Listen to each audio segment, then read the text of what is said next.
நவக்கிரகங்களில் நம் பாவ புண்ணியங்களுக்கு ஏற்ப நடுநிலையுடன் பலன்களை கொடுக்கும் நீதிமான் சனி பகவான். மக்களை அச்சப்பட வைக்கும் கிரகம் சனி பகவான் மட்டுமே.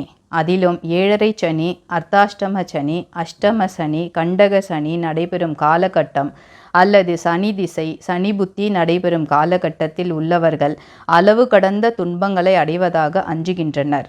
அப்படிப்பட்ட சனி பகவானுக்கு முக்கியமான எளிய பரிகாரம்: ஒரு கைப்பிடி அளவு பச்சரிசியை எடுத்து அதை நன்றாக பொடி செய்து அதனுடன் சிறிது வெல்லத்தை கலந்து கொள்ளுங்கள். அதை வன்னி மரம் அல்லது அரச மரத்தடியில் இருக்கும் விநாயகரை 3 முறை வலம் வந்து வணங்கி மரத்தின் அருகே தரையில் வைத்து விடுங்கள்.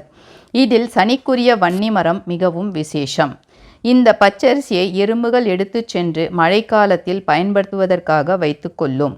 இந்த பரிகாரத்தை மாதம் ஒரு முறை சனிக்கிழமை அன்று மேற்கொண்டால் எல்லாவித சனி தோஷ பாதிப்புகள் மற்றும் முற்பிறவி பாவங்கள் பெருமளவு குறையும் என்பது நம்பிக்கை.